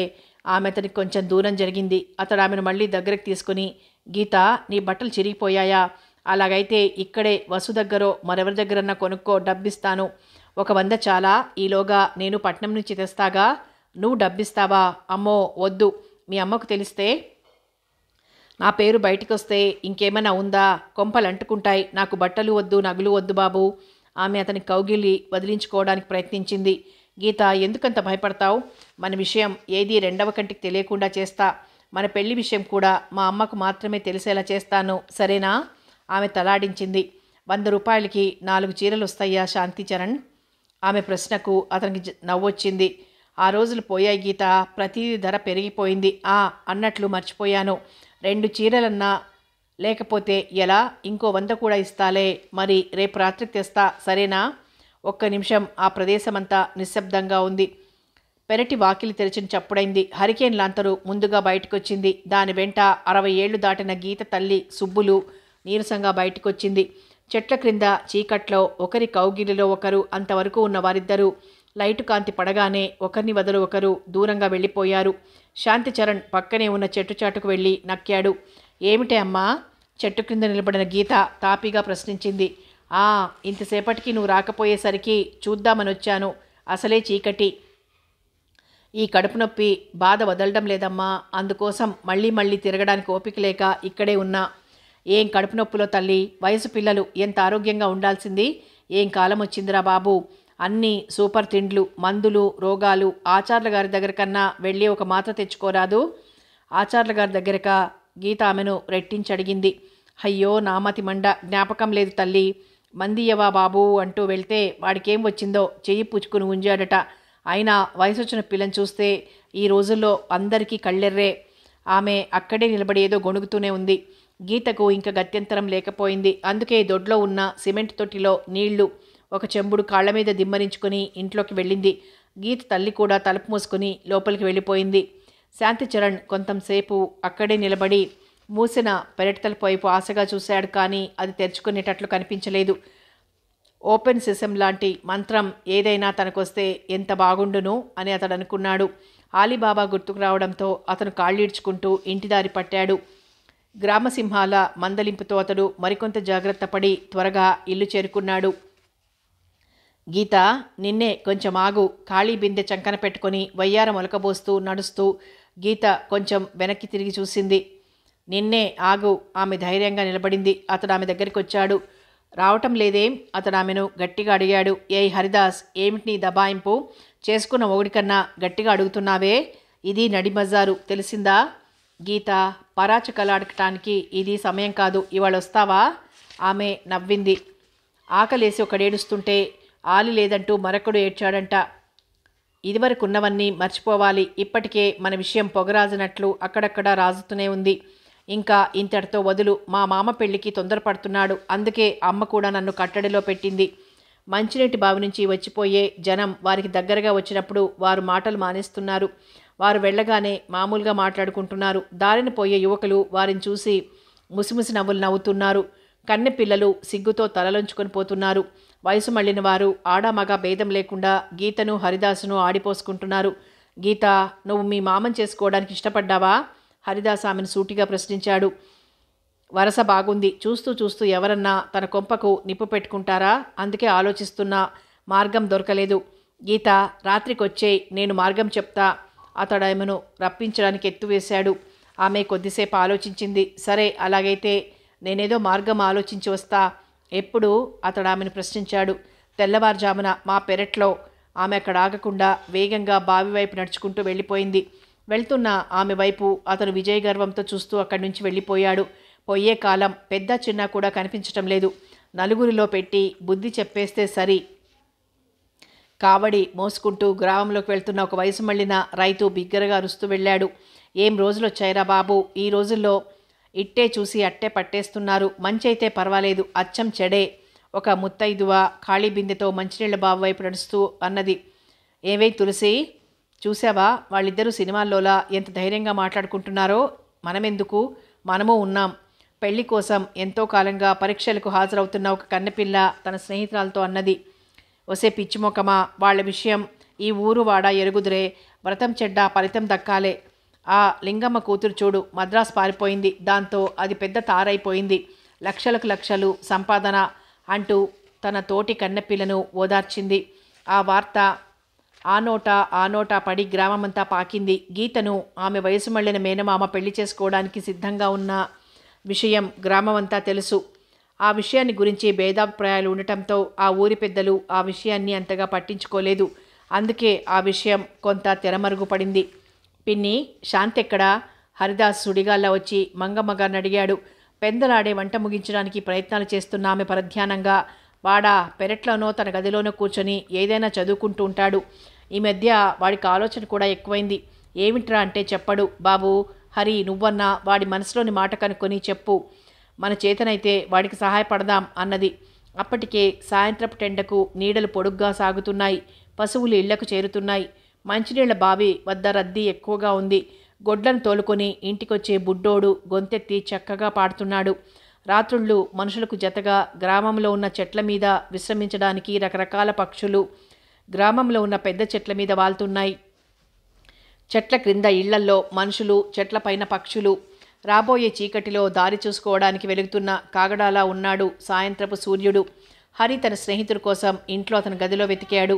గది ఖాళీగా ఉండటంతో అతడు పెరట్లో ఉన్న మల్లెపందిరి దగ్గరికి వెళ్ళాడు. ఏదో పుస్తకం చేతిలోకి తీసుకుని కూర్చున్నాడు శాంతిచరణ్. అతని చూపులు దగ్గరలో చెట్టు మీద కూర్చున్న అడవి పావురాల జంట మీద ఉంది. మగ పావురం తన భాషలో తన ప్రేయసికి ఏదో చెప్తోంది. ఆడపావురం అదేమీ పట్టించుకోనట్లు ఎక్కడో చూస్తోంది. కానీ మగపావురం తన ప్రయత్నం మానకుండా ఆడపావురాన్ని తన ముక్కుతో పొడిచి నాట్యం చేసి ఒక పక్క నుంచి మరో పక్కకు ఎగురుతూ ఏదో చెప్తూ ఉంది. ఆడపావురానికి అదంతా విసుగ్గా తోచిందో ఏమో అక్కడి నుంచి ఎగిరిపోయింది. దాని వెంటనే మగపావురం కూడా ఎగిరిపోయింది. హరిదాసు స్నేహితుడు చూస్తున్న దృశ్యాన్ని చూసి నవ్వుకున్నాడు. శాంతి, ఇదంతా చదివేనంటావురా? లేలే. అరే, నీ బోటి వాళ్ళని చూసే ఆ మహానుభావుడు త్యాగరాజస్వామి ఏమన్నాడో తెలుసా? తను ఒకచో మనసొకచో తగిన వేషము ఒకచో అన్నాడ్రా. అందుకే ఏదైనా మనసులో ఏకాగ్రత ఉండాలి కానీ చేతిలో పుస్తకం, పావురాల జంట ప్రేమ కలాపాల మీద కళ్ళు ఎంత బాగా అన్నా వస్తుందిరా చదువు. అలా బయటికన్నా వెళ్దాం అంటూ అతని చేతిలో పుస్తకాన్ని లాక్కున్నాడు. ఇంకా గత్యంతరం లేక శాంతిచరణ్ అతని వెనగ్గా బయలుదేరాడు. పుస్తకం ఇంట్లో పడేసి ఆ స్నేహితులిద్దరూ చెరువు గట్టుకు బయలుదేరారు. ఏరా హరి, ఈ మధ్య కనిపించటం లేదేమిట్రా? స్నేహితుడు అడిగిన ప్రశ్నకు హరిదాస్ నవ్వుతూ, అరే, నీలాగా నాకెక్కడ కుదురుతుందిరా బాబు, ఇటు పొలం పనులు చూసుకోవాలి. అదీ కాక ఈ మధ్య మా అక్క దగ్గర నుంచి కబురొస్తే వెళ్ళొచ్చా సమాధానం చెప్పాడు. వారు అలా కబుర్లు చెప్పుకుంటూ కొంత దూరం నడిచేసరికి మంచినీళ్ళ బాబు నుంచి వస్తున్న గీత వారికి దూరంగా కనిపించింది. ఆమె పక్కగా నడుస్తున్న ఇంకో అమ్మాయితోటి ఏదో మాట్లాడుతూ నడుస్తోంది.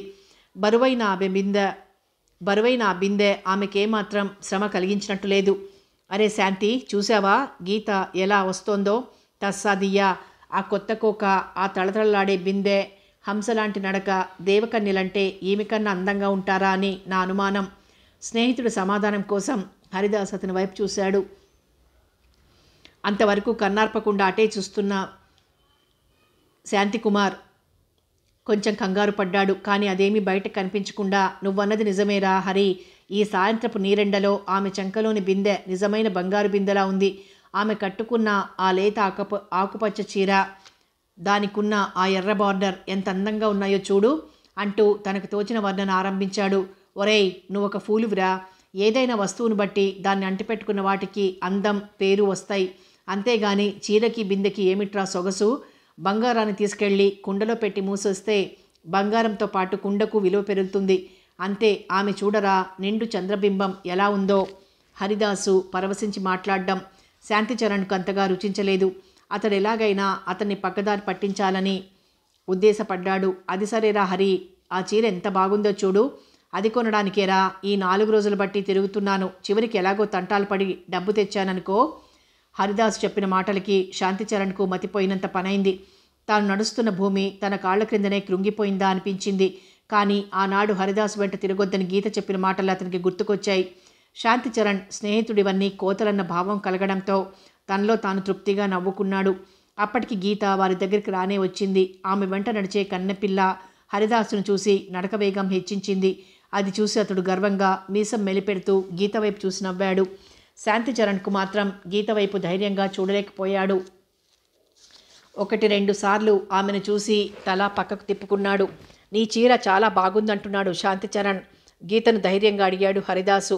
ఆమె శాంతిచరణ్ వైపు కోపంగా చూసింది. ఎందుకలా చూస్తావు? వాడేమైనా తప్పుగా అనలేదు కదా. ఏయ్ హరి, ఆయన ఏమీ ఎరగడు, నువ్వు ఏమీ ఎరగవు.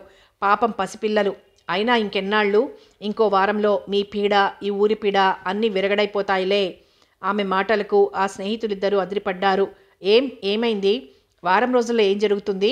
ఆవేశంగా అడిగేశాడు శాంతిచరణ్. అది చూసిన హరిదాసు బిగ్గరగా నవ్వాడు. అతడు సిగ్గుపడ్డాడు. గీత, పాపం మా వాడు కూడా నిన్ను చూసి జాలి పడుతున్నాడు. వాడి కోసమైనా విషయం చెప్పు. చెప్పడానికి ఏముంది? మా మావతో నా పెళ్ళి ఎప్పుడు? హరిదాస్ ఆత్రంగా అడిగాడు. ఈ వారంలోనే. ఆయనకేదో అవసరం వచ్చిందంట. ఇంకా ఆలస్యం లాభం లేదంటూ అమ్మ చేతిలో డబ్బు పెట్టి వెళ్ళాడు. ఆమె నవ్వుతోంది. అది చూసిన స్నేహితులిద్దరూ విస్తుపోయారు. మరి ఈ పెళ్లికి నువ్వు ఒప్పుకున్నావా? హరిదాసు మళ్ళీ ఆమెను ప్రశ్నించాడు. ఇదిగో చూడు, మన ఇష్టంతో ఎవడికి అవసరమంట? అమ్మ తన తమ్ముడి సుఖం కోసం అన్నీ ఒప్పుకుంది. మావయ్య చేసుకోవడానికి ఇష్టపడ్డాడు. ఇంకా పెళ్ళే ఆలస్యం. ఆమె కనుముక్కొలకలు ఎర్రగా అయినాయి. ఆ తెల్లని కళ్ళు సాయం సంధ్యలో కమలాల్లా ఎర్రగా ఉన్నాయి. దారుణం అని మాత్రం అనగలిగాడు శాంతిచరణ్. గీత, తొందరపడి జీవితం పాడు చేసుకోకు, బాగా ఆలోచించుకో, హరిదాసు ఆమెకు సలహా ఇచ్చాడు. ఆమె శాంతిచరణ్ వైపొకమారు, హరిదాస్ వైపొకమారు చూసింది. అప్పటికే ఆ దారిన పోయే ఆడ మగవాళ్ళని గురించి ఏదో అనుకుంటూ పోతున్నారు. ఈ వారంలో ఈ పీడ విరగడైపోతుంది అంటూ బరువు బిందె వైపు చూస్తూ దాన్ని మొయ్యలేక నడుస్తున్న వయసు మళ్ళిన స్త్రీ తనలో తాను అనుకుంటూ ఆ దారినే నడుస్తోంది. ఏయ్ ముసలి, ఏమిటా వాగుడు? హరిదాసు భయంకరంగా అరిచాడు. ఆ ముసలమ్మ గజగజలాడింది. ఆమె నవ్వడానికి ప్రయత్నించింది, కానీ బోసినోరు కొండ బిలంలా తెరుచుకుంది. ఎవరు, నువ్వా హరిదాసు? ఏదో ముసలిముండను. ఈ బరువు బిందె మోయలేకుండా ఉన్నారా బాబు? మీ కోడలు ఇంకో వారంలో వచ్చేస్తుంది. మా కోడలు. మరి అప్పటిదాకా నాకిది పీడేగా. అంతేరా బాబు, ఎవరట్టా పోతే నాకేం, వస్తాన్రా. నిన్నేం కాదు. ఆమె ఇంకా ఏదో సమాధానం చెప్తూనే నడుస్తూ ఉంది. వయసు తప్పిన వయ్యారం మాత్రం ఏమాత్రం తగ్గలేదు. నన్ను చూస్తే ఈ ముసల్దానికి కూడా ఎగతాళిగా ఉంది అంటూ కళ్ళు తుడుచుకుంటూ అక్కడి నుంచి వెళ్ళిపోయింది గీత.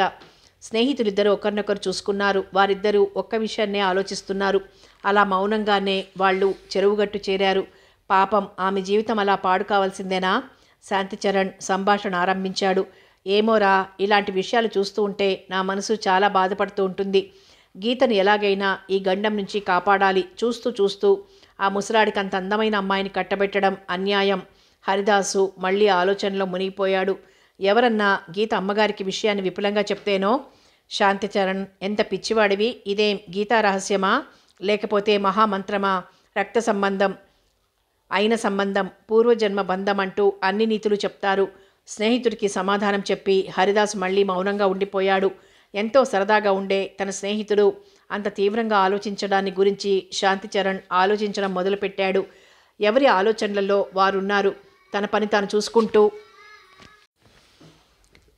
తాను చూసుకుంటూ సూర్యభగవానుడు అస్తమించాడు. వెలుగుపోయిన ప్రపంచంలో చీకటి వ్యాపించింది. ఆ స్నేహితుల మనసుల్లో కూడా చీకటి అలుముకుంది. ఆ చీకటిలోనే బయలుదేరి వాళ్ళు గ్రామం చేరుకున్నారు. కథ కొనసాగుతుంది.